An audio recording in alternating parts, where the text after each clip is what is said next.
Ძვირფასო კოლეგებო, მოგესალმებით.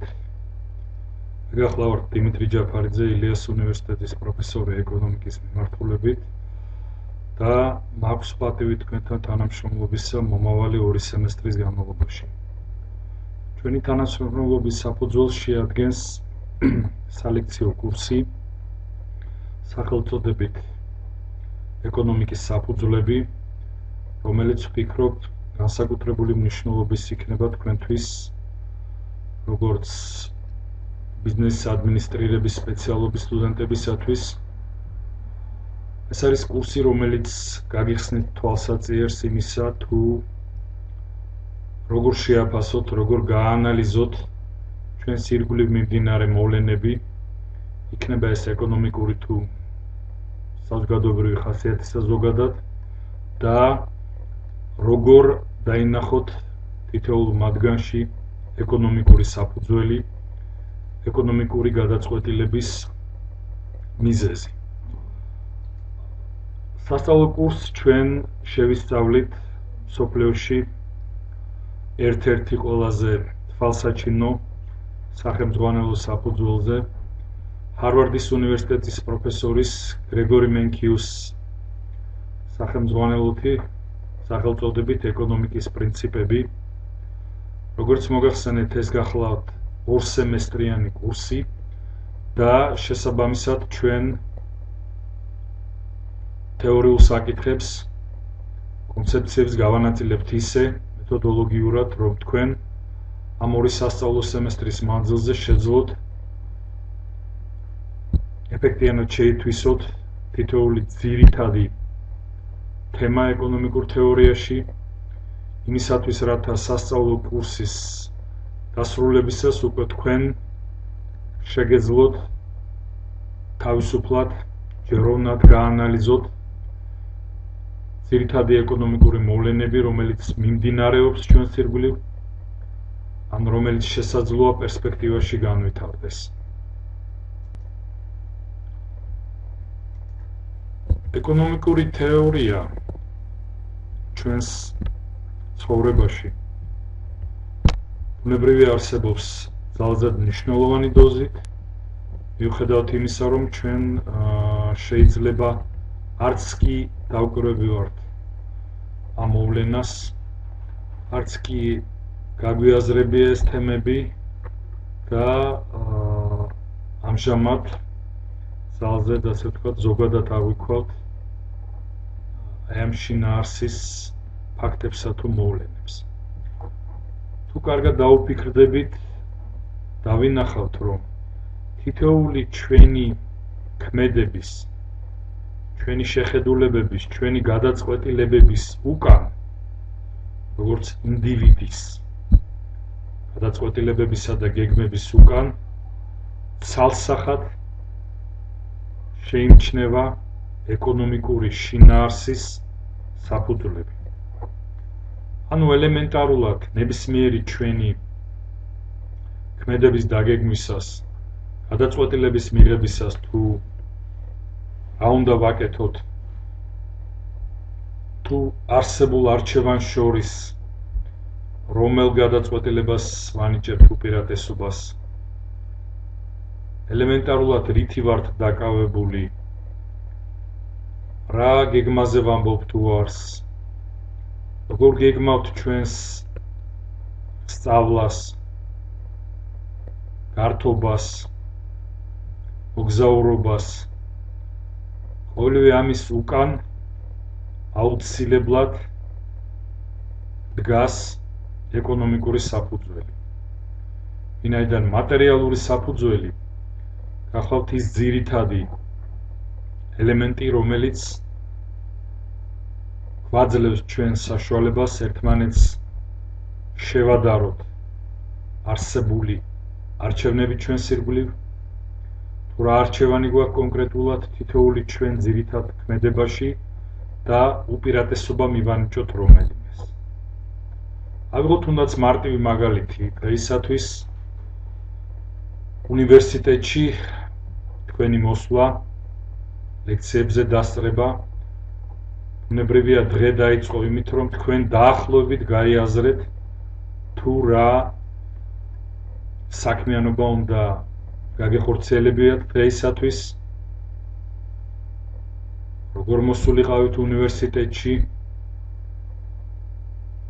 რა ტრანსპორტის საშუალებით, როგორ დაგეფარათ ეს ხარჯი, სატრანსპორტო ხარჯი იფარება თქვენი პირადი შემოსავლით თუ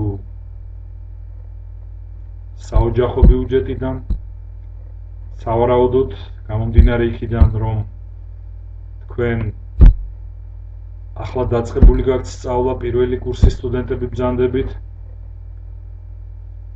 სამუშაოს და შესაბამისად პირადი შემოსავლის ალბათობა თითქმის ნულის ტოლია. შესაბამისად თქვენ ამ ეტაპზე სარგებლობთ დახმარებით, რომელსაც სავარაუდოდ ოჯახი გიწევთ, ხარჯებს რომელსაც ოჯახი ფარავს და ბუნებრივია თქვენ ცდილობთ რაც შეიძლება მაქსიმალურად მოზომილი და რაციონალური იყოთ ამ ხარჯებთან მიმართებით. გარდა სატრანსპორტო ხარჯისა თქვენ დღის განმავლობაში გესაჭიროებათ ასევე სხვა ტიპის ხარჯის გაწევა, როგორც არის თქვა კვება, შესაძლოა ლექციების შემდგომ გადაწყვეტილი გაქვთ გარკვეულ ღონისძიებაზე დასწრება, იქნება ეს გასართობი ხასიათის თუ სპორტული შინაარსის და ბუნებრივია ეს ყველაფერი დაკავშირებულია ხარჯებთან, დაკავშირებულია ფინანსებთან, შემოსავალთან, რომელიც ჯერ თქვენ პირადით არ გაგაჩნიათ. შესაბამისად იღებთ ამ სახსრებს, როგორც აღინიშნა, ან საოჯახო ბიუჯეტიდან, ან ისეთ ხარჯებს, როგორც არის სატრანსპორტო ხარჯი, შესაძლოა თქვენ მას ფარავთ სახელმწიფოს დახმარების საფუძველზე. ანუ იმ სუბსიდირებით, იმ დაფინანსებით, იმ ფინანსური ხასიათის შემწეობით, რომელსაც სახელმწიფო წევს, როგორც თავის სოციალური პროგრამის ერთ-ერთ ღონისძიებას, რათა თქვენ სტუდენტს აღმოგიჩინოთ დახმარება იმ აუცილებელი ხარჯის დაფარვაში, რომელიც გესაჭიროებათ, რათა მობრძანდეთ თქვენ უნივერსიტეტში. ანუ ეს არის ძალზედ მარტივი მაგალითი იმისა, რომ თქვენს ნებისმიერ ქმედებაში მის უკან ნებისმიერ გადაწყვეტილებას საფუძვლად უდევს ეკონომიკური სახის აზროვნება და ეკონომიკური სახის გადაწყვეტილება მიუხედავად იმისა, თქვენ ამაზე დაფიქრებულ ხართ თუ არა. ანუ ეკონომიკურ სფეროში თქვენი ჩართულობა არ იწვევს ეჭვს.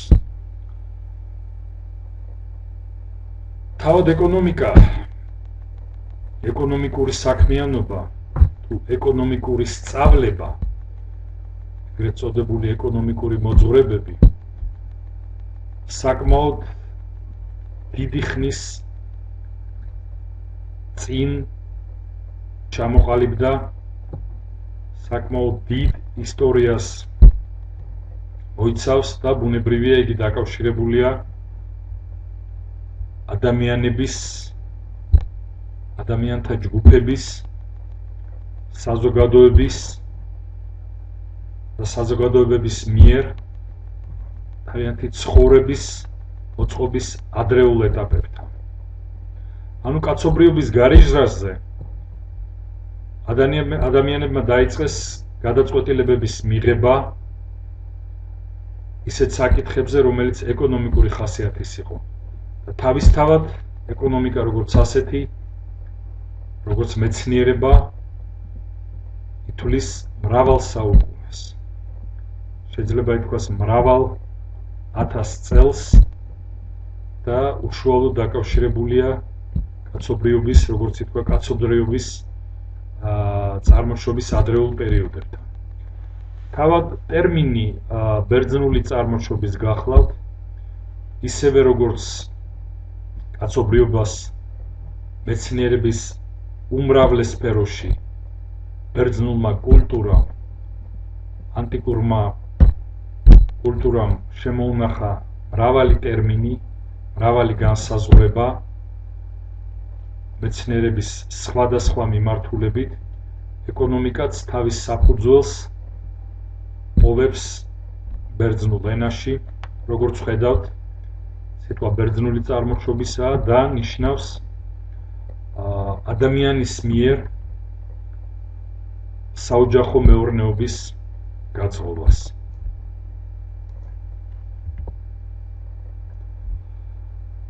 როგორც აღინიშნა ეკონომიკური საქმიანობის პროცესში უპირველეს ყოვლისა ყურადღება მისაქცევია ის, რომ ადამიანს როგორც ინდივიდს საოჯახო მეურნეობას თუ ფირმას უწევს უპირველესი საკითხის გადაწყვეტა, ეს არის მისი დამოკიდებულება არსებულ პრობლემებთან, ეკონომიკური სახის პრობლემებთან, შესაბამისად გადაწყვეტილების მიღება, რომელიც ეკონომიკური ხასიათის არის. ჩვენ შეგვიძლია ძალზედ მარტივად ჩამოვაყალიბოთ ის ძირითადი ტიპები გადაწყვეტილებისა, რომელსაც ინდივიდი, საოჯახო მეურნეობა, კომპანია, მთლიანად საზოგადოება, სახელმწიფო, შემთხვევაში საერთაშორისო თანამეგობრობაც კი გლობალური მასშტაბით იღებს ეკონომიკური ხასიათის ღონისძიებების გადაწყვეტისას. კერძოდ, ეს არის პირველ ყოვლისა, თუ რა ტიპის საქმიანობა უნდა იქნეს გაწეული კონკრეტულად, რა ეკონომიკური პროფილისა, რა სახის საქმიანობა უნდა იქნეს გაწეული და აი ამ საქმიანობის უკან ვინ დგას, ვინ უნდა შეასრულოს ეს ეკონომიკური ქმედებები. რა სახის ეკონომიკური საქონელი თუ მომსახურება უნდა იქნეს წარმოებული იმისათვის, რათა საზოგადოებას მიეწოდოს ის, რაზეც მას გააჩნია მოთხოვნა. და საბოლოო ჯამში მთლიანად ეს საქმიანობა რა ხარჯთან, რა საფასურთან არის დაკავშირებული. აი ყველა ეს ძირითადი საკითხი ასეთ გამარტივებული სახით და ფორმით შესაძლებელია საფუძვლად უდევდეს ეკონომიკურ საქმიანობას და განსაზღვრავდეს მის ძირითად შინაარსსა და პრინციპებს.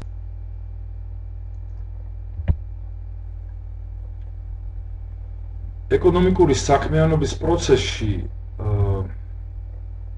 ნებისმიერი ეკონომიკური სუბიექტი აწყდება ძირითად პრობლემას.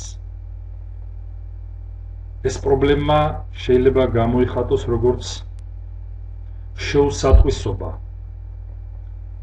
ადამიანების საზოგადოების მოთხოვნილებასა და საზოგადოების ხელთ არსებულ რესურსებს შორის. კერძოდ, მთავარი პრობლემის არსი მდგომარეობს იმაში, რომ ეკონომიკური საქმიანობა შესაძლებელია მხოლოდ რესურსების გამოყენებით, რომელიც სხვადასხვა ტიპის და ხასიათის არის, რომელსაც ჩვენ მოგვიანებით შემდგომ ლექციებში გავეცნობით. თუ რა სახის რესურსებია ძირითადად განმაპირობებელი და განსაზღვრელი ეკონომიკური საქმიანობის. ამ ეტაპზე პრობლემის ძირითადი შინაარსი მდგომარეობს იმაში, რომ საზოგადოებას არ ძალუძს გააკმაყოფილოს მისი მთლიანი მოთხოვნა, ვინაიდან არსებული რესურსები გახლავთ შეზღუდული სახით. იგი ბუნებაში შეზღუდული სახით მოეპოვება და სწორედ ეს არის ის განსაზღვრელი ფაქტორი, რამაც ეკონომიკურ სწავლებას, მოძღვრებას, თეორიას მისცა სერიოზული მძლავრი ბიძგი მისი დასაბამიდან. იმისათვის, რათა კაცობრიობამ გადაწყვიტოს მუდმივი დილემა, თუ შეზღუდული რესურსების მეშვეობით, თუ ლიმიტირებული საშუალებების მეშვეობით, როგორ აწარმოოს საქონელი და გასწიოს მომსახურება, რისი მოთხოვნილებაც საზოგადოებას გააჩნია. შეუსატყვისობა აი ამ მოცულობებში არის ძირითადი განმასხვავებელი და განმაპირობებელი ელემენტი ეკონომიკური საქმიანობისა და შესაბამისად ეს არის საფუძველი მთლიანად ეკონომიკური მეცნიერებისა, სადაც ადამიანები, საზოგადოება ეძებს ყველა გზას იმისათვის, რომ რაც შეიძლება რაციონალურად იქნეს გამოყენებული რესურსები და მაქსიმალურად დაკმაყოფილებული ადამიანების მოთხოვნები. აპრიორი თავიდანვე ჩვენ ვაღიარებთ იმ მოსაზრებას, რომ შეუძლებელია ყველა საჭიროება და მოთხოვნილება ადამიანებისა დაკმაყოფილებული იქნეს აი ამ ჩვენ ხელთ არსებული აი ამ რესურსების საფუძველზე.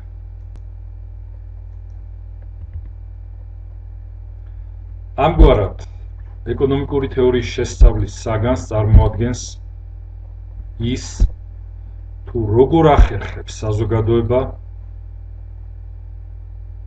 საკუთარი შეზღუდული, საკუთარი კონტროლის ქვეშ არსებული შეზღუდული რესურსების ფასად დააკმაყოფილოს საზოგადოებრივი მოთხოვნილება. ის თუ როგორ მართავს საზოგადოება შეზღუდულ რესურსებს.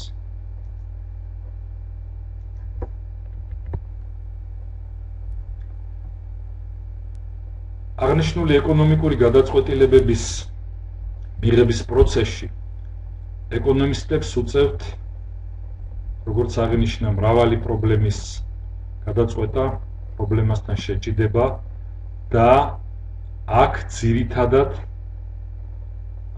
იხატება ის მიმართულებები, რომლის საფუძველზეც ხდება საკითხის დარეგულირება. პირველი ეს გახლავთ ის, რომ ეკონომისტები იღებენ გადაწყვეტილებებს. თავისთავად ეს არ შეადგენს მხოლოდ ეკონომისტების ექსკლუზიურ პრეროგატივას, გამომდინარე იქიდან, რომ დემოკრატიული საზოგადოებები ფლობენ ნებისმიერ სფეროში, სოციალურ სფეროში, კულტურულ სფეროში, პოლიტიკურ სფეროში, თუ ეკონომიკურ სფეროში გადაწყვეტილებების მიღების იმგვარ მექანიზმს, სადაც რაც შეიძლება მეტი აზრია გათვალისწინებული და ამგვარად ბუნებრივია გადაწყვეტილების მიღება მხოლოდ ეკონომისტებზე არ არის დამოკიდებული, თუმცა ეკონომიკური პროფილის საზოგადოება, ეკონომიკური ექსპერტიზა, ეკონომისტების მოსაზრებები ბუნებრივია საფუძვლად უდევს ამ გადაწყვეტილების მიღების პროცესს. და ის თუ როგორ იღებენ ადამიანები გადაწყვეტილებებს წარმოადგენს ეკონომისტებისა და ეკონომიკური მეცნიერების შესწავლის საგანს. კერძოდ არსებობს გარკვეული იდეათა ერთობლიობა, პრინციპების ერთობლიობა, რომელიც საფუძვლად უდევს გადაწყვეტილებების მიღების საღ მექანიზმს. საღი გადაწყვეტილებების მიღების მექანიზმს. ეს იდეები არის შემდგომი. ის რომ ადამიანები დგანან ალტერნატივების წინაშე. ისინი მრავალი არჩევნის წინაშე დგანან, ვიდრე მიიღებენ გარკვეულ გადაწყვეტილებებს. ის რომ ნივთის დანახარჯი გახლავთ ის, რასაც ვთმობთ მის დასაუფლებლად. ანუ ვთმობთ იმას, აგრეთვე იმას, რაც მოგწონს ჩვენ. და შეიძლება არ იყოს ცალსახად ერთი სახის საქმიანობა, იყოს მრავალი საქმიანობა ან არჩევანი და გვიწევს მათი დათმობა იმისათვის, რათა ჩვენ საბოლოო ჯამში მივიღოთ მხოლოდ ერთი გადაწყვეტილება და შევაჩეროთ არჩევანი ერთ გადაწყვეტილების სასარგებლოდ. კერძოდ იმაზე, რაც ყველაზე მეტად მიგვაჩნია ჩვენ სასარგებლოდ. ეს არის ერთგვაროვანი ზღვრის დონეზე აზროვნება. და აი ამ ზღვარის მიჯნაზე ჩვენ არ მარტო ვაზროვნებთ, არამედ ვიღებთ გადაწყვეტილებას.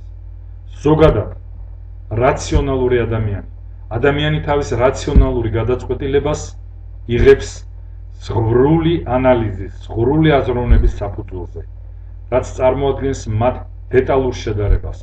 და რაც მთავარია, აი ამ პროცესში ადამიანები უპირველეს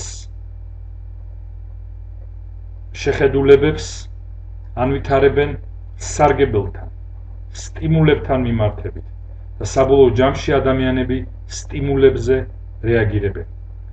Აი ეს გახლავთ ის ძირითადი იდეები, რომელიც ეკონომიკურ გადაწყვეტილებების პროცესში ჩვენ შეიძლება ჩამოვაყალიბოთ როგორც ერთ ძირითად, ასე ვთქვათ, სეგმენტში თუ როგორ იღებენ ადამიანები გადაწყვეტილებებს.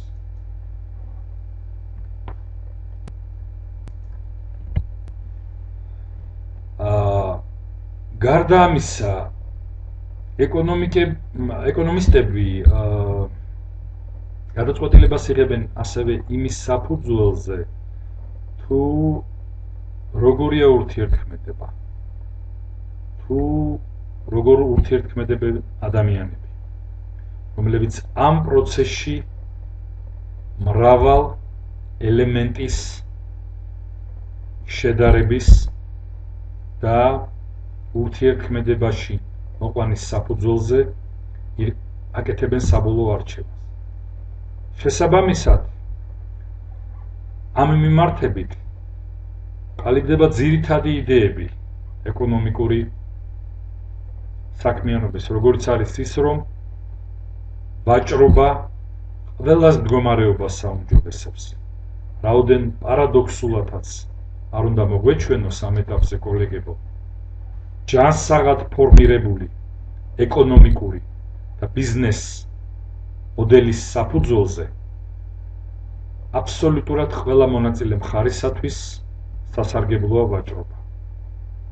შემდგომი იდეა გახლავთ ის, რომ ბაზრები როგორც წესი წარმოადგენენ ეკონომიკური საქმიანობის გაუმჯობესების მასტიმულირებელ ფაქტორებს. და კიდევ ერთი იდეა ის, რომ მთავრობებს ძალუძ თავიანთი ზემოქმედებით, თავიანთი სამთავრობო უფლებამოსილებებით გააუმჯობესონ ეკონომიკური სფეროს ეფექტიანობა, გააუმჯობესონ ბაზრის ფუნქციონირება და საბოლოო ჯამში უნებრივია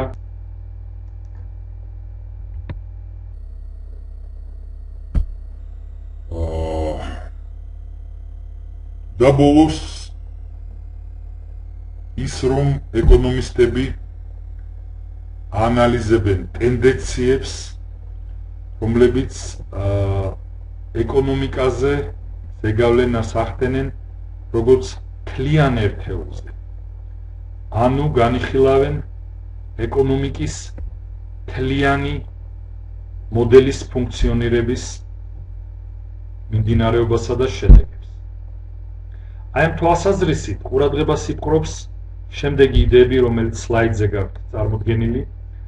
ეს გახლავთ ის, რომ ქვეყანაში ცხოვრების დონე განპირობებულია ამ ქვეყანაში აკუმულირებული საწარმოო შესაძლებლობები და პოტენციალით და ამ ქვეყნის მიერ საქონლისა და მომსახურების წარმოების შესაძლებლობებით. შემდგომი იდეა მდგომარეობს იმაში, რომ ფულის მოცულობის ოდენობა, რომელიც ეკონომიკაშია ჩადებული, ის თავისთავად განსაზღვრავს ფასების მექანიზმს, ფასების სისტემას, ფასების ვითარებასა და მდგომარეობას.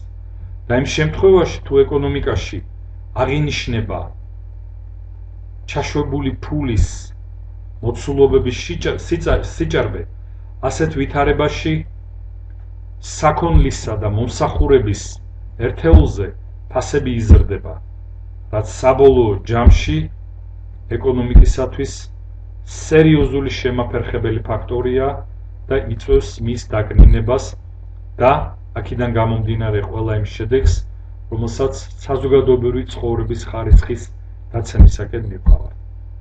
და ბოლოს კიდევ ერთი იდეა, რომ მოკლევადიან პერიოდში საზოგადოება დგას ინფლაციასა და უმრუშევრობას შორის ალტერნატივის წინაშე. ამ ეტაპზე, კოლეგებო, გამომდინარე იქიდან, რომ ჩვენ ერთად ვიწყებთ ეკონომიკური თეორიის გაცნობას და გაცნობიერებას მასში, შესაძლოა ეს ტერმინოლოგია თქვენთვის ოდნავ პრობლემური გახდეთ და მთლიანად ამ იდეის არს ვერ შევძლოთ, რომ ჩავწვდეთ. თუმცა ელემენტარულად უნდა დავიმახსოვროთ ის, რომ ინფლაცია და უმუშევრობა მოკლებადი ამ პერიოდში ნებისმიერ ეკონომიკურ სისტემაში იგი ურთიერთკავშირშია და პრაქტიკულად უკუკავშირის ხასიათის მატარებელია. ინფლაციაზე დადებითი ზემოქმედებით, ანუ მისი ზრდის ტემპების შემცირებით, ფასების ზრდის ტემპების შემცირებით და ინფლაციის მოთოკვით, ტერმინი, რომელიც ალბათ ხშირად გესმით თქვენ მასობრივ მედიის საშუალებებიდან, ჩვენ უმუშევრობის აღკვეთას ვერ უწყობთ ხელს. მეორე მხრივ, უმუშევრობის აღკვეთა და დასაქმების ზრდა თავისთავად პირდაპირ კავშირშია ინფლაციასთან და ინფლაციის გაღვივებას იწვევს. აი ეს გახლავთ კოლეგებო ძირითადი იდეები, რომელიც განაპირობებს ეკონომიკური შინაარსის საქმიანობას და შემდგომ ეკონომიკური თეორიის ათვისების შემდგომ ეტაპზე ჩვენ აუცილებლად მოგვიწევს თითოეული ამ იდეის გათვალისწინება. ჩვენ არა მხოლოდ გავითვალისწინებთ ამ იდეებს ზოგადად და მივიღებთ მათ პირად, ასე ვთქვათ, თეორიულ შეიარაღებაში, არამედ მოგვიანებით ამავე ლექციაში ჩვენ დეტალურად განვიხილავთ თითოეული იდეის უკან დგომ შინაარსს. ახლა უბრალოდ შესაჯამებლად უპრეანი იქნება თუ ჩვენ გადავავლებთ თვალს კიდევ ერთხელ ამ იდეებს, რომელიც წარმოდგენილი გვაქვს სლაიდზე და კიდევ ერთხელ გავიხსენებთ, რომ ეს იდეები არის პირობითად რამოდენიმე ძირითადი ფაქტორით კლასიფიცირებული და დალაგებული. ეს არის ის, როგორ იღებენ ადამიანები გადაწყვეტილებებს, ეს არის ის, თუ როგორ ურთიერთქმედებენ ადამიანები და მესამე, მთლიანობაში, როგორც ერთიანი სისტემა, როგორ მუშაობს ეკონომიკა. ახლა კი უშუალოდ გადავიდეთ იმ პრინციპების დეტალურ განხილვაზე, რომლის შესახებაც წინა სლაიდებში ვისაუბრეთ. ეს პრინციპები ჩვენ პირობითად ჩამოვაყალიბეთ რამოდენიმე ძირითად ჯგუფად და პირველი ჯგუფი გახდათ ერთობლიობა იმ პრინციპებისა, რომლებიც ასახავენ ეკონომიკაში ადამიანების გადაწყვეტილებებს. შესაბამისად, ჩავღრმავდეთ უფრო დეტალურად ამ პრინციპებს. თავიდანვე აღსანიშნავია ის, რომ მიმდინარე ეტაპზე ეს ძირითადი პრინციპები წარმოადგენენ მსოფლიოს მასშტაბით ეკონომისტების ერთიანი ხედვის და კონსენსუსის საფუძველს და ამდენად შეიძლება ითქვას, რომ ამ პრინციპების გაცნობით ჩვენ დღეს საფუძველს ვუყრით იმ საერთო შეხედულებებთან დამეგობრებას ეკონომიკის სფეროში, რომელიც თანაბრად მისაღებია აი ამ სფეროს ყველა ძირითადი მოღვაწისათვის. თუმცა კოლეგებო, ასევე გთხოვთ, რომ თქვენი აკადემიური თუ შემდგომ ინდუსტრიული კარიერის მანძილზე დანერგოთ ის ძირითადი მიდგომა ნებისმიერი საკითხებისადმი, რომელიც ითვალისწინებს კრიტიკულ დამოკიდებულებას ნებისმიერი მოსაზრებისადმი, იდეისადმი, თეზისისადმი და ვიყოთ კრიტიკულნი ან ფხიზელნი იმ თვალსაზრისით, რომ ჩვენი პირადი აზრი არასოდეს არ უგულებელყოთ. ამგვარად ვფიქრობ, ჩვენ ძალზედ ქმედით პოზიციას ჩამოვაყალიბებთ ნებისმიერი თეორიასთან მიმართებით, გამომდინარე იქიდან, რომ ისევე როგორც კაცობრიობის ისტორია ძალზედ ცვალებადია, საზოგადოებები ვითარდებიან, ადამიანები უდიდესი სიახლეების ცოდნის, ფაქტებისა და მოვლენების წინაშე არიან ყოველთვის, მათი შეხედულებები ცვალებადია და პრაქტიკულად არ არსებობს ეკონომიკაში ისეთი დოქტრინები, რომლებიც შეიძლება აღიარებული იქნეს როგორც ეგრეთ წოდებული ბიბლიური ჭეშმარიტება, რომელიც არასოდეს არ შეიცვლება. ანუ ჩვენ მარტივად შევთანხმდეთ, დღეს აღნიშნული თეზისები, აღნიშნული პრინციპები თითქმის შეადგენენ მსოფლიო ეკონომისტების თანხმობისა და კონსენსუსის საფუძველს და აღიარებულია ყველას მიერ, თუმცა სავარაუდოდ დადგება დრო, როდესაც მოხდება კორექციები თვით ამ აღიარებული პრინციპებისაც. თუმცა ვიდრე ეს დრო დადგება, ჩავიხედოთ უფრო ღრმად აი ამ პრინციპებში და გავერკვათ რამე თუ ისინი წარმოადგენენ ძირითად ინსტრუმენტებს ეკონომიკურ აზროვნებაში და დავიწყოთ პირველი პრინციპით, ადამიანები ალტერნატივის წინაშე დგანან. ნებისმიერი სიკეთე, ნებისმიერი სარგებელი შეიძლება ითქვას, რომ იგი თავისით არ მოდის, იგი არ არის უფასო და წარმოადგენს წინა პირობას რაღაც გარკვეული ქმედებებისა თუ სხვა პირობებისა. შესაბამისად, თეზისი, რომელიც ჩამოყალიბებული გვაქვს ჩვენ აი ამ სლაიდში, უფასო სადილე არ არსებობს, ძალზე დაგვეხმარება ჩვენ გათვითცნობიერებაში იმისა, რომ ნებისმიერ სასარგებლო, ასე ვთქვათ, გადაწყვეტილებას თავისი ნაკლი აქვს, თავისი ხარვეზი იმ თვალსაზრისით, რომ იგი გვაიძულებს ჩვენ ვარი ვთქვათ მის გარკვეულ საპირწონე თუ საპირისპირო ქმედებაზე ან არჩევანზე. ამგვარად პრინციპი ადამიანები ალტერნატივის წინაშე დგანან, ალტერნატივების წინაშე დგანან. პირველ ყოვლისა გულისხმობს იმას, რომ იმისათვის, რათაც ჩვენ მივიღოთ გადაწყვეტილება რაღაც კონკრეტული სცენარის, რაღაც კონკრეტული საგნის თუ ასე ვთქვათ მოვლენის თუ ალბათობის თუ შესაბამისობის სასარგებლოდ ჩვენ მოგვიწევს როგორც წესი სხვა მის საწინააღმდეგო თუ საპირწონე იგივე მოვლენაზე უარის თქმა, რომელიც სავსებით შესაძლებელია, რომ ასევე სასარგებლო ყოფილიყო.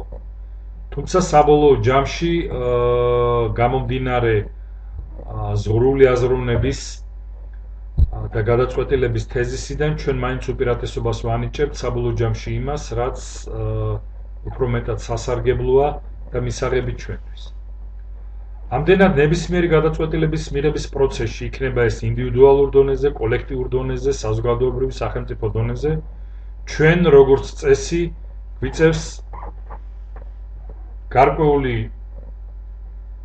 საკითხის სარგებლიანობის აღიარებისა და მიღებადობის, ასე ვთქვათ, დასამტკიცებლად უარის თქმა სხვა თითქმის იმგვარ სასარგებლო არჩევანზე.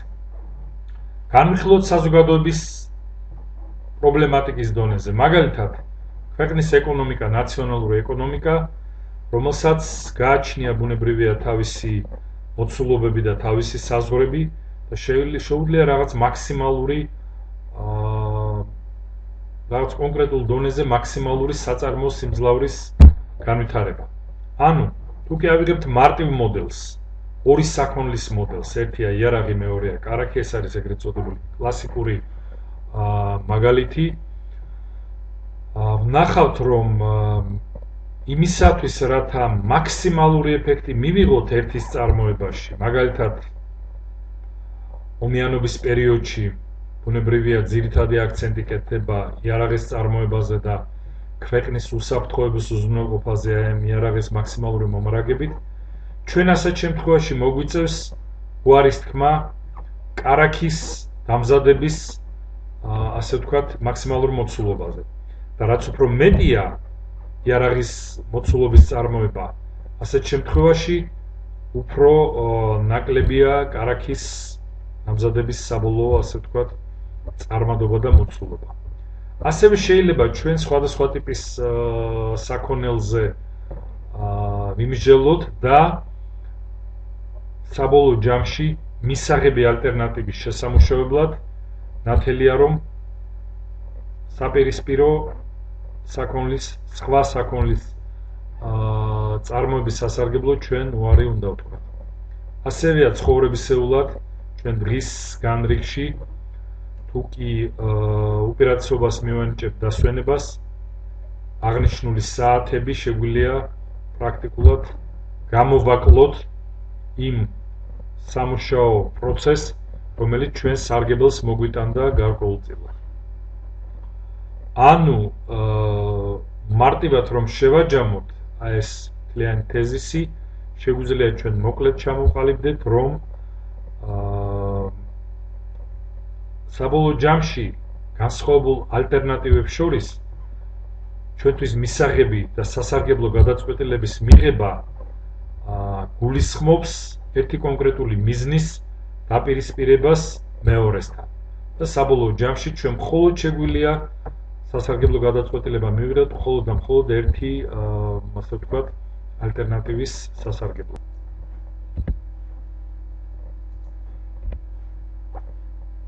როდესაც საუბარია საზოგადოებრივი ინტერესის დონეზე განსხვავებულ ალტერნატივებს შორის ყველაზე უპრიანი სარგებლის გაკეთებაზე, არჩევანის გაკეთებაზე, ბუნებრივია აქ უნდა აღნიშნოს ის კლასიკური სქემა ორი ტრადიციული ალტერნატივის საპირისპირო დამოკიდებულებისა და ასე ვთქვათ პაიქრობისა, რომელიც ეკონომიკურ ქმედებებში და ეკონომიკის მართვაში აღინიშნება. ეს არის ეგრეთ წოდებული ეფექტიანობა თანასწორობის საპირისპიროდ. ეფექტიანობა თავის მხრივ გულისხმობს საზოგადოების მიერ მაქსიმალური შედეგების მიღებას თავის ქმედებებში, როდესაც იგი დაფუძნებულია არსებულ შეზღუდულ რესურსებზე. მეორე მხრივ თანასწორობა გულისხმობს მიღებული ეკონომიკური კეთილდღეობის სამართლიან გადანაწილებას საზოგადოების სხვადასხვა წევრებს შორის, რაც შეიძლება მეტ წევრებს შორის, მათ შორის უპირველეს ყოვლისა იმ წევრებს შორის, რომელთაც არ გააჩნიათ საფუძველი აქტიური ეკონომიკური საქმიანობისა, ბიზნეს საქმიანობისა, შემოსავლებისა და ბუნებრივია ესეთი ირიბი გადანაწილება შეადგენს მხოლოდ მათი სიცოცხლის უნარიანობის ძირითად წყაროს. აი ეს თეზისი წარმოადგენს ძალიან ნათელ მაგალითს იმისა, რომ ერთ მხრივ ჩვენ გვაქვს არჩევანი თუ როგორ ხელი შეუწყოდა მაქსიმიზაცია მოვახდინოთ ეკონომიკური ეფექტისა, ანუ მენქიულ სახელმძღვანელოში მოცემული ეგრეთ წოდებული ნამცხვრის მაგალითი, როგორ გავზარდოთ მოცულობა ამ ნამცხვრის, რაც თავისთავად გულისხმობს ეფექტიანობის ხელშეწყობას, ხოლო მეორე მხრივ კი პრინციპი იმისა, რომ თანაბრად იქნეს ეს ნამცხვარი და მისგან არსებული, ასე ვთქვათ, სარგებელი გადანაწილებული. ანუ ჩვენ ვდგავართ ძალიან სერიოზული დილემის წინაშე, ეფექტიანობა თანასწორობის საფერწონად. და სწორედ ეკონომიკური პოლიტიკის ერთ-ერთი ძირითად გვაკუთხედს შეადგენს ის, რომ ქვეყნები, საზოგადოებები სხვადასხვა დროს, სხვადასხვა შეხედულებისანი გახლავან იმის თაობაზე, თუ რა არის უპირველესი აი ამ საპირისპირო მოდელში და რომელს მიანიჭონ საბოლოო უპირატესობა.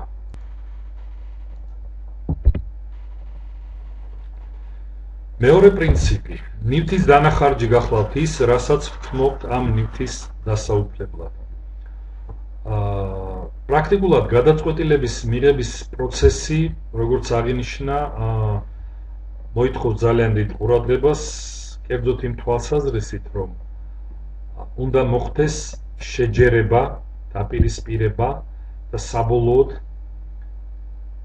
გადაწყვეტილების მიღება იმ არჩევანის სასარგებლოდ, რომელიც ნაკლებ ხარჯებთან არის დაკავშირებული და მეტ სარგებლიანობას გვპირდება და მოიცავთ. ჩვენ კონკრეტულ მაგალითში შეგვიძლია ვიმსჯელოთ იმის თაობაზე, თუ რა ალტერნატიულ გადაწყვეტილებებთან არის დაკავშირებული თქვენი პოზიცია იმ შემთხვევაში, როდესაც აკეთებთ არჩევანს უნივერსიტეტში სწავლის სასარგებლოდ. ანუ ერთ მხრივ ნათელია, რომ არის გარკვეული დანახარჯები, არის დროითი დანახარჯები, ფინანსური დანახარჯები, რომლის არარსებობის შემთხვევაში თქვენ პირიქით შეგეძლოთ ეს დრო გამოგვეყენებინა, ვთქვათ, სამუშაოს დასაწყებად და მატერიალური, ასე ვთქვათ, მყისიერი მატერიალური სარგებლის მისაღებად. თუმცა ეს მხოლოდ მოკლევადიანი ეფექტია, გრძელვადიან ეფექტში კი იმისათვის, რომ თქვენი სამომავლო კეთილდღეობა უზრუნველყოთ, ბუნებრივია თქვენ გესაჭიროებათ თქვენი ცოდნის დაგროვება, კვალიფიკაციის გაუმჯობესება, ხეირიანი პროფესიის დაუფლება, რაც საბოლოო ჯამში არის გარანტია თქვენი ან პერსპექტივა თქვენი კეთილდღეობისა მომავალში. მაგრამ ისევ და ისევ თუ დაუბრუნდებით, მენქიუს სახელმძღვანელოს ძალიან კარგი კლასიკური მაგალითი აქვს მას მოყვანილი, როდესაც პროფესიონალი სპორტსმენები, მაგალითად NBA-ის, ასე ვთქვათ, კალათბურთელი, პროფესიონალი კალათბურთელი აკეთებს არჩევანს თავისი სპორტული კარიერის სასარგებლოდ. ვინაიდან მან გადასარევად იცის, რომ იმ შემთხვევაში თუ კი კოლეჯში სწავლას დაუთმობ ძირითად დროს, იგი ამ შემთხვევაში უარს ამბობს იმ შემოსავლებზე, ხშირად მილიონიან შემოსავლებზე, ზოგიერთ გამონაკლის შემთხვევაში 10 მილიონიან შემოსავლებზე, რომელიც პროფესიონალ კალათბურთელს ასე ვთქვათ, გააჩნია პერსპექტივად, თუ კი იგი NBA-ის ლიგაში თამაშობს. ამერიკის პროფესიონალ კალათბურთელთა ლიგაში თუ კი იგი ითამაშა. ამდენად სრულიად გასაგებია, რომ დანახარჯი იმისა, რომ კალათბურთელს თანხმობა განეცხადებია სწავლაზე, იქნებოდა ის, რომ იგი ვერ ითამაშებდა პროფესიონალურ გუნდში, შესაბამისად ვერ მიიღებდა იმ შემოსავალსა და ხელფას, რომელიც მილიონობით ამერიკულ დოლარში იზომება. ამდენად ის არჩევანი, რომელსაც აკეთებს პროფესიონალი სპორტსმენი, უპირველეს ყოვლისა ეფუძნება ალტერნატიული დანახარჯის ადეკვატურ ანალიზს. საბოლოო ჯამში ალტერნატიული დანახარჯი არის ის, რაც რისი დათმობაც ჩვენ გვიწევს რაღაც კონკრეტული სარგებლის მისაღებად. ბუნებრივია არავითარ შემთხვევაში ალტერნატიული დანახარჯი არ უნდა აღემატებოდეს აი ამ კონკრეტულ სარგებელს, რომელსაც ვიღებთ გადაწყვეტილების შედეგად. სხვა შემთხვევაში ჩვენი გადაწყვეტილება არ იქნებოდა მართებული.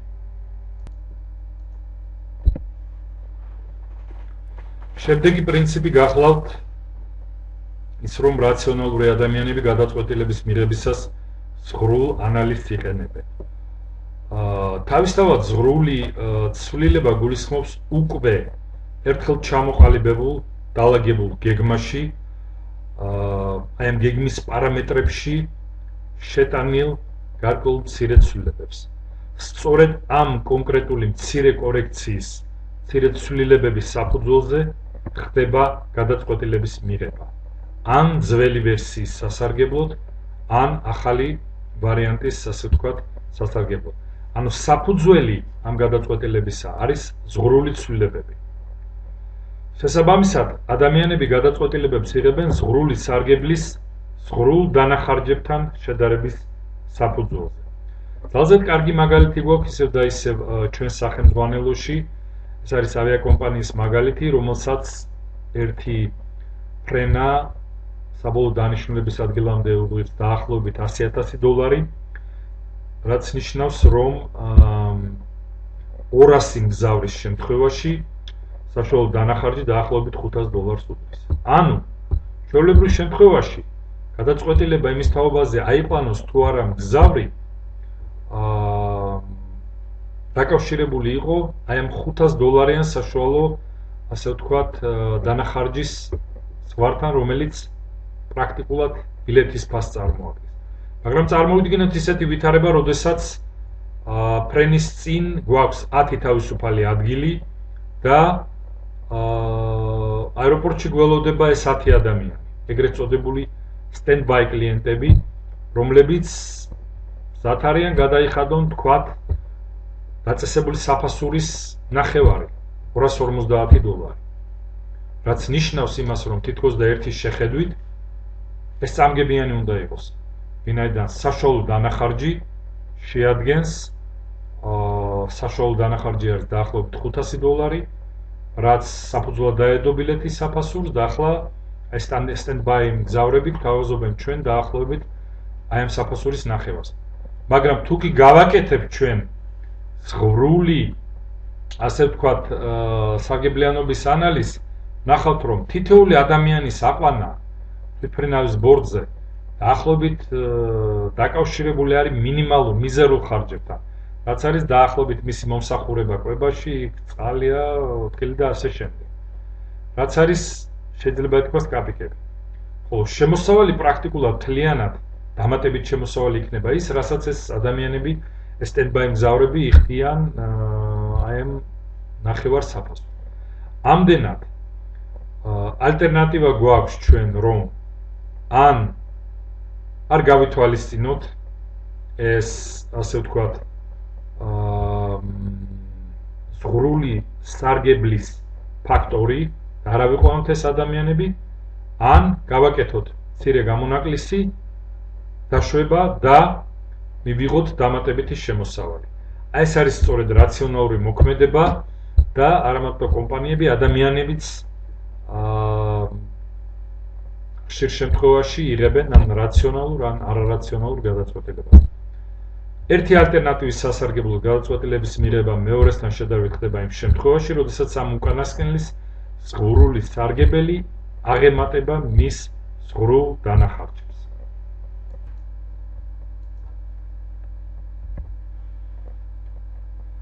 შემდეგი პრინციპი გახლავთ ის, რომ ადამიანები სტიმულებზე რეაგირებენ.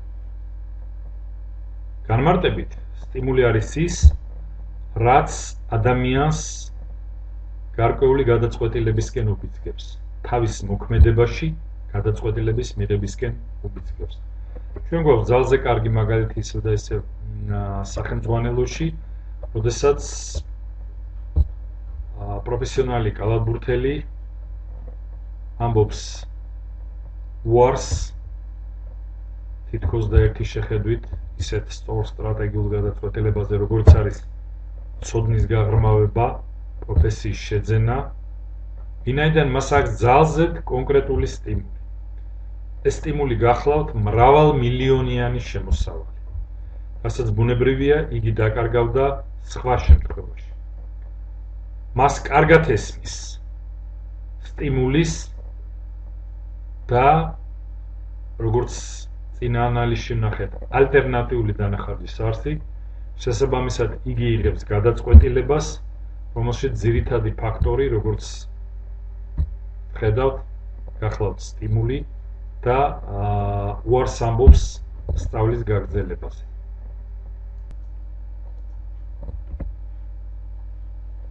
მეხუთე პრინციპი. ვაჭრობას ყველა მდგომარეობის გაუმჯობესება შეუძლია. ეს გახლავთ თითქოს და ერთი შეხედვით ურთიერთგამომრიცხავი და წინააღმდეგობრივი თეზისი, თუმცა თუ ღრმად ჩავიხედავთ აი ამ მოსაზრებაში და განსაკუთრებით მის სასარგებლოდ მეტყველებს საერთაშორისო ვაჭრობის პრაქტიკა მე-20 საუკუნეში და თავისთავად 21 საუკუნეში, უფრო ადრეულ პერიოდებშიც ეს გახლავთ ის, რომ ვაჭრობა ხელს უწყობს და სარგებელს აძლევს პრაქტიკულად ყველა მონაწილე მხარეს.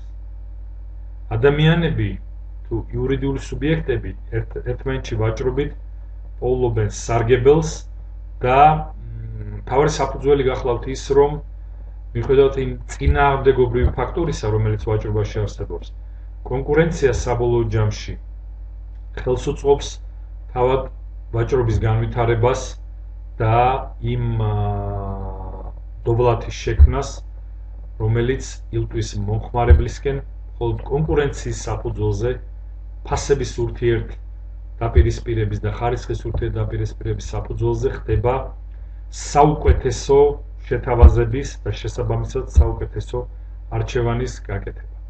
გარდა ამისა, ეს პროცესი შობს წინააღმდეგობას იმ თვალსაზრისით, რომ ის, ვინც არ არის აღმატებული თავის საქმიანობაში, ხარისხში, არ არის უკეთ გაწვრთნილი და არ გააჩნია უპირატესობა, ბუნებრივია თავს ანებებს ამ საქმიანობას და კონცენტრირდება მხოლოდ იმაში, რაშიც მას უპირატესობა გააჩნია. ანუ პრაქტიკულად აკეთებს იმას ძირითადად და მთლიანად, რაც მას ყველაზე უკეთ გამოსდის. აი სწორედ ეს არის ვაჭრობის, ასე ვთქვათ, სარგებლის უნივერსალური პრინციპი.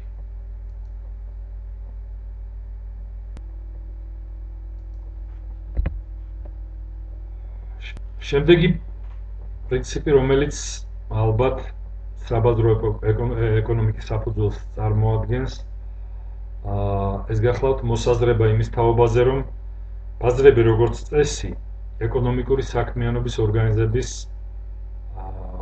კარგ საშუალებას წარმოადგენენ. თავისთავად თქვენ ალბათ გსმენიათ იმის თაობაზე, რომ ეკონომიკის მართვა უახლოეს წარსულში ჩვენს მხარეში, ჩვენს ქვეყანაში ხორციელდებოდა განსხვავებული მოსაზრებებისა და სახელმწიფო პრინციპების საფუძველზე.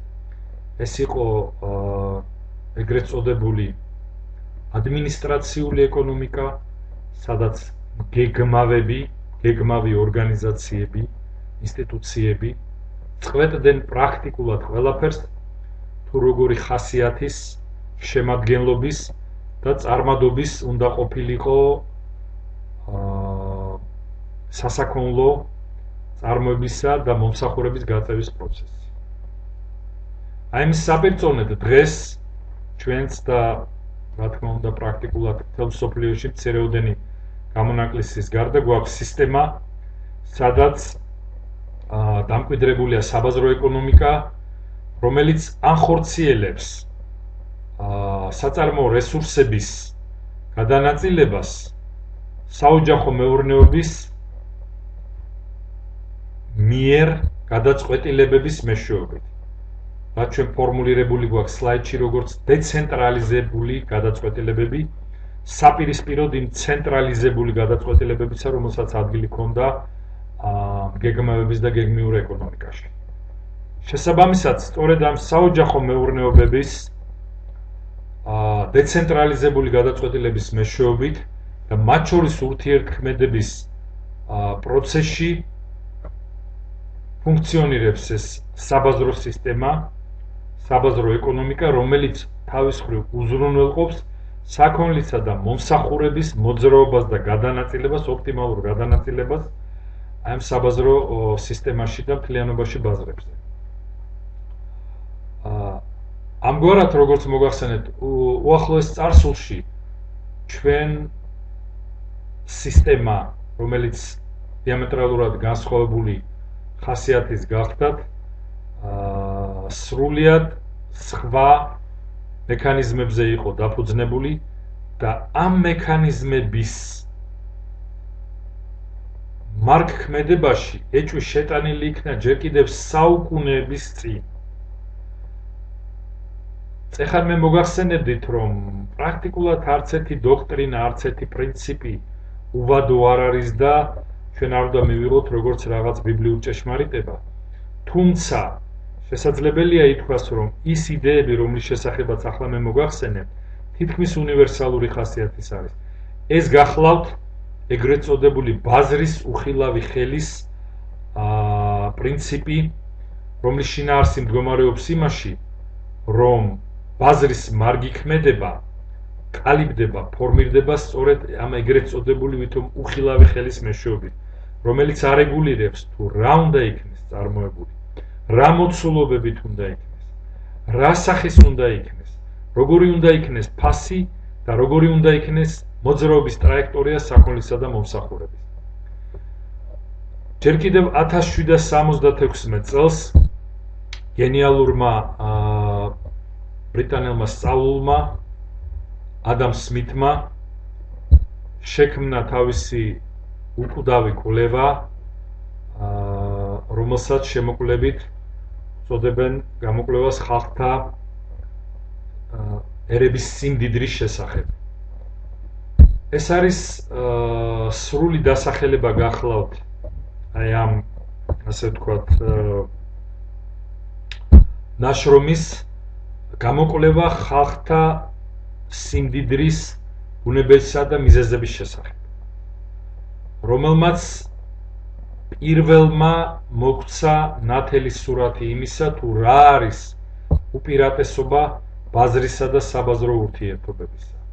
ეს იყო 1776 წელს და მას შემდეგ თითქმის 2.5 საუკუნის განმავლობაში ეს უკვდავი ეკონომიკური თეზისი დღესაც ძალაშია, ასევე იმ მრავალ ეკონომიკურ იდეა მოსაზრებასთან ერთად, რომელიც ადამ სმითმა განმოგვცა ამ გენიალურ ნაშრომში. ამგვარად შეიძლება მარტივად ჩამოვაყალიბოთ ჩვენი ძირითადი მოსაზრება, რომ სწორედ ბაზრის უხილავი ხელის მეშვეობით ხდება შთაგონება წარმოებელ სეგმენტზე, როგორც არის საოჯახო მეურნეობა, შეიძლება იყოს ინდივიდი, შეიძლება იყოს ფირმები, თუ რა უნდა იქნეს ნაწარმოები, როგორ უნდა იქნეს ნაწარმოები, როგორი უნდა იყოს მათი ადამიანთა დაქირავების პოლიტიკა, ვინ უნდა დაიქირავონ და რა უნდა გადაიხადონ, როგორი უნდა იყოს მათი სასაქონლო, ასე ვთქვათ, ხაზები და გამა, თუ რა უნდა აწარმოოს, რა სეგმენტებზე იმუშაონ და როგორი უნდა იყოს მთლიანობაში სტრატეგია. სწორედ აი ეს პრინციპი განსაზღვრავს ძირითად შინაარსს აი ამ თეზისისა და ბუნებრივია იგი ერთ-ერთი ყველაზე ფასეულია ეკონომიკის მართვისა და ეკონომიკური მმართველობის სივრცეში.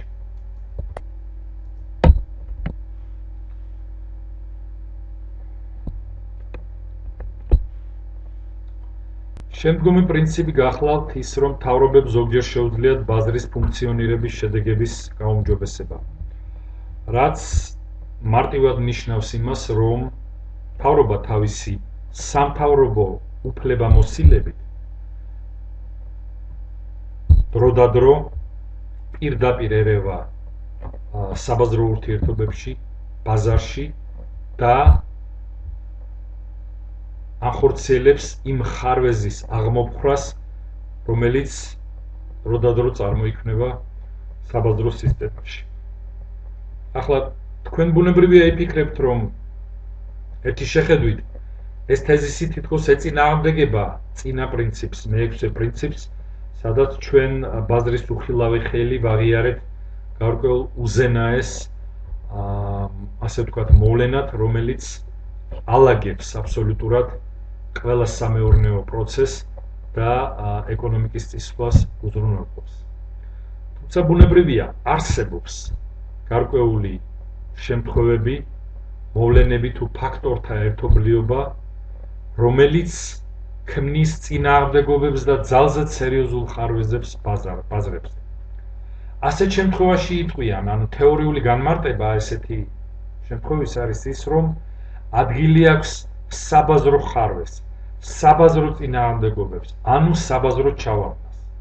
ეს ხდება მაშინ, როდესაც ბაზარი მიუხედავად უხილავი ხელის გენიალური უფლებამოსილებისა ვერ ახერხებს რესურსების ეფექტურ გადანაწილებას, ეფექტურ და ეფექტიან გადანაწილებას და ჩვენ მოგვიანებით აი ამ ორ ტერმინს შორის განსხვავებას შევისწავლით, რა არის განსხვავება ეფექტიანობასა და ეფექტურობას შორის და ანუ ეს არის შემთხვევა საბაზრო ჩავარდნა, როდესაც ეფექტიანი გადანაწილება ვერ არის უზრუნველყოფილი.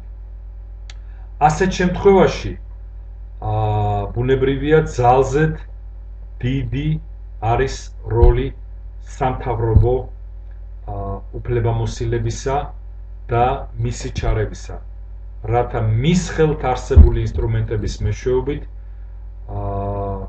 შესაძლებელი იქნეს მაქსიმალურად მოკლე ვადაში, მაქსიმალურად უკეთესი შედეგის უზრუნველყოფა.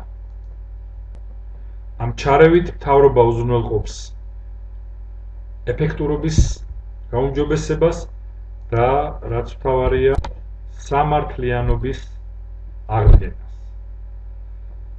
მოდით ჩაუღრმავდეთ კიდევ უფრო თუ რა შეიძლება იყოს საფუძველი აი ამ საბაზრო ჩავარდნისა. თეორიაში აღიარებულია ორი ზოგადი საფუძველი. ერთი გახლავთ გარეგანი ეფექტი. ეს არის გარე პირის, იქნება ეს ინდივიდი თუ საწარმო თუ გარკვეული, ასე ვთქვათ, ფაქტორთა ერთობლიობა. აი მათი მოქმედების ზეგავლენა მეორეს მდგომარეობაზე. ეს არის გარეგანი ეფექტი, რომლის მეშვეობით ხდება ბაზრის დეფორმირება და შესაბამისად ადგილი აქვს საბაზრო ჩავარდნას, ანუ საბაზრო ხარვეს. მეორე ფაქტორი ეს გახლავთ საბაზრო ძალაუფლება.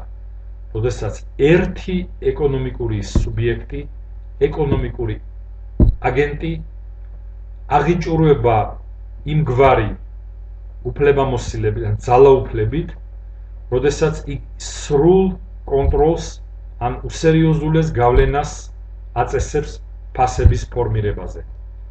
ასეთ შემთხვევაში აი ეს ფაქტორები სასწრაფოდ უნდა იქნეს იდენტიფიცირებული და მთავრობის ძირითად ამოცანას წარმოადგენს ზემოქმედება, რათა უმოკლეს ვადაში იქნეს დაძლეული ეს ხარვეზები.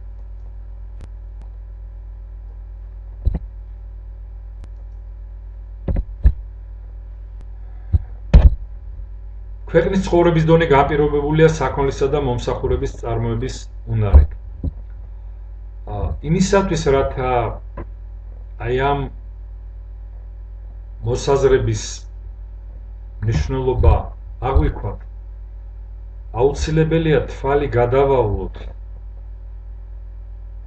მსოფლიოში არსებულ იმ უთანაბრობებს, რომელიც ფიქსირდება არა მხოლოდ ცალკეული ინდივიდების ან სოციალური ჯგუფების, არამედ ქვეყნების, საზოგადოების და ქვეყნების დონეზეც კი.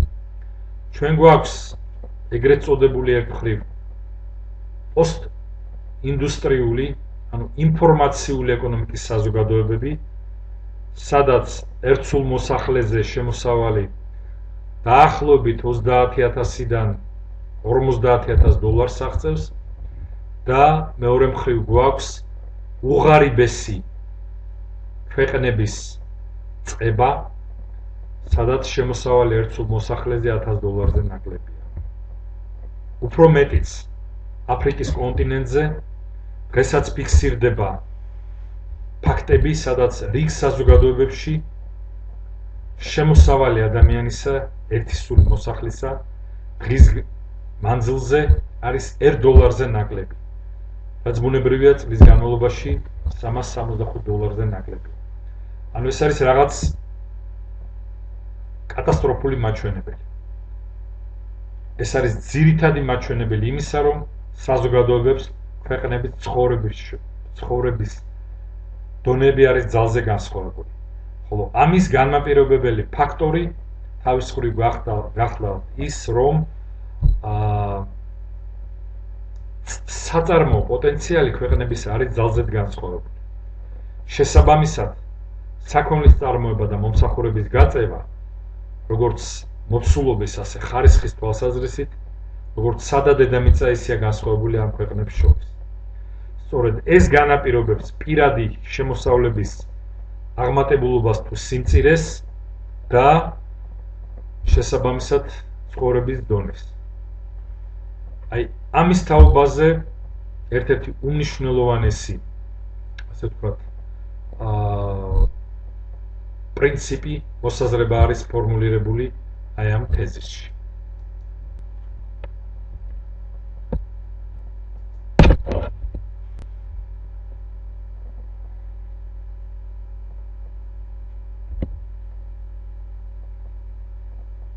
ახლა განვიხილოთ ერთ-ერთი ყველაზე მნიშვნელოვანი ცნება, რომელიც პრაქტიკულად თქვენი ეკონომიკასთან, ეკონომიკურ თეორიასთან, ასე ვთქვათ, ურთიერთობის მთელ პერიოდის განმავლობაში იქნება ძალზედ ხშირი აღნიშვნის და თქვენი ყურადღების კონცენტრირების საგანი. ეს გახლავთ ინფლაცია, რომელიც როგორც სლაიდზე გაქვთ დემონსტრირებული წარმოადგენს ეკონომიკაში მიმდინარე ფასების ზრდის მოვლენას.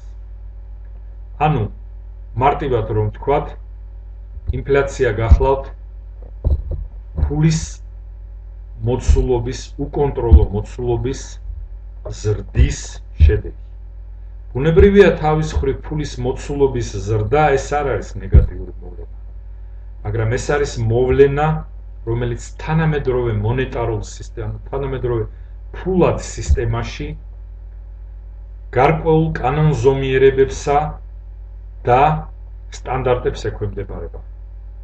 როგორც კი ქვეყნები, სახელმწიფოების ის ინსტიტუციები, რომელთაც ძალუძს და რომელთა უფლებამოსილებასაც შეადგენს ფულადი მასის შექმნა, ეგრეთ წოდებული ემისია და მისი გაკონტროლება, როდესაც ეს ინსტიტუციები გადააჭარბებენ ზღვარს და აი ამ წესებს გადაუხვევენ, ფულის მასის გამოშვების წესებს და ეკონომიკაში ჩაშვების წესებს, ასეთ შემთხვევაში ხშირად ადგილი აქვს ინფლაციას, რომელიც ისტორიული მაგალითი, ძალიან ბევრი მაგალითი ვიცით.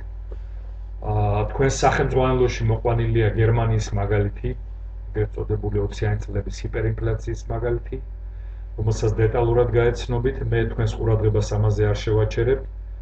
ეხლა გადმოგცემდით ინფორმაციას დაახლოებით 20 წლის წინანდელი ხანდაზმულობისა, რომელიც ჩვენს ცხოვრებას, ჩვენს საზოგადოებას შეეხება.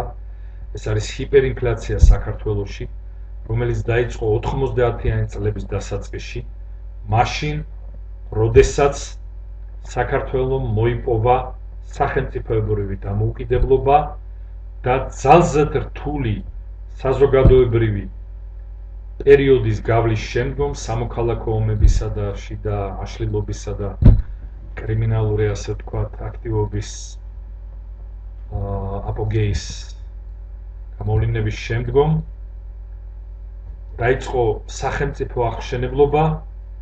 აი ამ აღშენებლობის ერთ-ერთ უმთავრეს უბანზე, ეკონომიკურ უბანზე, მის ერთ-ერთ მთავარ მიმართულებაში, ფულად საკრედიტო პოლიტიკაში დაშვებული იქნა მომაკვდინებელი შეცდომები. დღეს საუბარი ბევრია იმაზე, ეს იყო ბუნებრივი შეცდომები, ნეფსი თუ უნებლიე დაშვებული შეცდომები, უცოდინრობით დაშვებული შეცდომები თუ მიზანმიმართული, მაგრამ ეს დღეს არ შეადგენს ჩვენი ინტერესის სფეროს. თქვენ გარკვეულ პერიოდში, როდესაც ჩამოყალიბდებით უკვე ბიზნესის, ასე ვთქვათ, კვალიფიციურ მენეჯერებად თუ აღიარებულ ლიდერებად თუ კვალიფიციურ ეკონომისტებად, თქვენ ალბათ ამ თემებს დაუბრუნდებით და მე დარწმუნებული ვარ, ძალზედ ღირებულ დასკვნებს გააკეთებთ, შექმნით ახალ მოსაზრებებს და ცოდნებს იმის თაობაზე, თუ რატომ იყო ინფლაციური პროცესი საქართველოში ასეთ მომაკვდინებელი. სადაც დაახლოებით იგი აღწევდა რამოდენიმე წლის განმავლობაში 1,000,000%. დღეს ჩვენ ეს მაგალითი მოვიყვანეთ იმისათვის, რათა აღვიქვათ სიმწოვე და მნიშვნელობა აი ამ ფაქტორისა, აი ამ პრინციპისა, სადაც ფულის უკონტროლო ზრდა იწვევს ინფლაციურ და შემდგომ ჰიპერინფლაციურ პროცესებს და თუ რა მტკივნეულია იგი საზოგადოებაზე.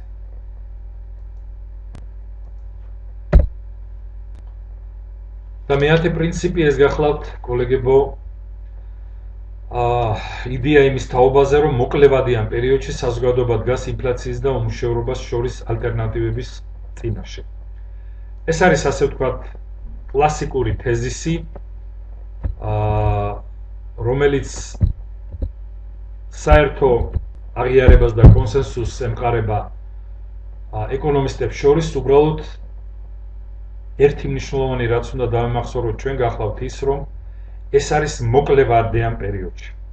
ანუ ეკონომიკური ცხოვრების ანალიზისას ჩვენ უნდა განვასხვაოთ გრძელვადიანი პერიოდი და მოკლევადიანი პერიოდი. ხშირად ფაქტორები, რომელიც მოკლევადიან პერიოდში ეკონომიკური ცხოვრების შინაარსს ცვლის და მასზე ზემოქმედებას ახდენენ, ისინი უძლურნი არიან, ან ასე ვთქვათ, ითოკებიან უკვე გრძელვადიან პერიოდში, რომელიც უფრო სტაბილურია და სადაც უფრო სტაბილური ფაქტორები ახდენენ მოქმედებას ეკონომიკური ვითარების და მდგომარეობის ასე ვთქვათ ჩამოყალიბებაზე. ახლა ჩვენ საუბარი გვაქვს მოკლევადიან პერიოდზე და ერთ-ერთ მნიშვნელოვან მის წინააღმდეგობრივ გარემოზე, რომელიც არის ინფლაციასა და უმუშევრობას შორის ასე ვთქვათ ალტერნატივა. ანუ ამ ორი ფაქტორის დამოკიდებულება. კერძოდ, ფულის მასის ზრდა გარკვეულ ცვლილებებს იწვევს. თავის მხრივ, ეკონომიკაში ფულის მასის გაფართოება ზრდის ხარჯების დონეს, რაც საბოლოო ჯამში ტრანსფორმირდება მოთხოვნის ზრდის მოცულობაში. თავის მხრივ, საზოგადოების მხრიდან მოთხოვნაზე დადებითი ზემოქმედება და მოთხოვნის ზრდა იწვევს სტიმულირებას ეკონომიკური აქტივობისა.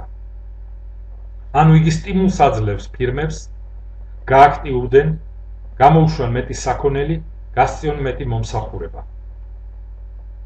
რაც თავის მხრივ ბუნებრივია, დღის წესრიგში აყენებს მოთხოვნას დაიქირავონ მეტი ადამიანური რესურსი და მუშახელი. ანუ დაქირავებული მუშახელის რაოდენობის ზრდა თავის მხრივ ამცირებს უმუშევრობას. საბოლოო ჯამში ჩვენ ვიყალიბდება არჩევანი. შეგვიძლია მოვთოკოთ უმუშევრობა, მაგრამ ასეთ შემთხვევაში გვეზრდება ეკონომიკაში მიმართული ფულადი მასის მოცულობა, რაც ფულის ღირებულებას ამცირებს და ფასებს ზრდის, რითაც დასაბამს აძლევს ინფლაციურ პროცესებს. ანუ მარტივად რო ვთქვათ, თუ გვინდა უმუშევრობაზე დადებითი ზემოქმედება და მისი შემცირება, მაშინ ინფლაციას უარს ვერ ვეთქვით.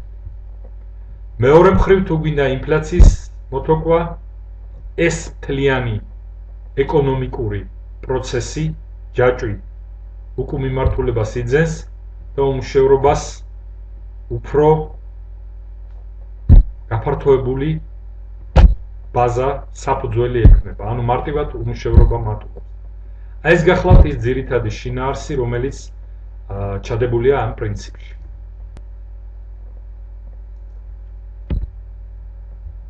ამგვარად, კოლეგებო, გავაკეთოთ მოკლე შეჯამება და დავასრულოთ დღევანდელი მნიშვნელოვანი ლექცია. ინდივიდები გადაწყვეტილების მიღების პროცესში არჩევანს აკეთებენ ალტერნატიულ მიზნებს შორის ერთ-ერთზე. ნებისმიერი ქმედების ღირებულება იზომება ხელიდან გაშვებული შესაძლებლობების მიხედვით. რაციონალური ადამიანები გადაწყვეტილებებს იღებენ ზღვრული დანახარჯების და ზღვრული სარგებლის შედარების საფუძველზე. ადამიანების ქცევა ეფუძნება მათ საპასუხო ქმედებებს, წარმოქმნილ სტიმულებზე. ვაჭრობა შეიძლება ურთიერთსასარგებლო იყოს. ბაზრები როგორც წესი ადამიანებს შორის ვაჭრობის კოორდინირების კარგ საშუალებას წარმოადგენენ. მთავრობას შეუძლია გაუმჯობესოს ბაზრის ფუნქციონირების შედეგები, თუ ბაზარი სუსტი ან ბაზრის ფუნქციონირების შედეგები უთანასწოროა. წარმოებლურობა ცხოვრების დონის განსაზღვრელი ძირითადი წყაროა, ფულის მოცულობის ზრდა ინფლაციის გამომწვევი ძირითადი წყაროა. საზოგადოება მოკლევადიან პერიოდში დგება ინფლაციისა და უმუშევრობის შორის არჩევნის წინაშე. ამგვარად წარმოდგენილია თქვენი საშინაო დავალება. ჩვენ ყველა ლექციის ბოლოს მიუთითებთ იმ მასალის თაობაზე, თუ საიდან უნდა გაეცნოთ თქვენ სალექციო შინაარსს. გარდა ამისა, ძალზედ ინტენსიური მუშაობა გექნებათ სემინარების ფორმატში, სადაც პრაქტიკულად ყველა იდეას, ყველა თეზის, ყველა მექანიზმს თქვენ გაეცნობით პრაქტიკული მუშაობის შედეგად, აი ამ პროცესში ჩართულ თქვენს ხელმძღვანელებთან ერთად.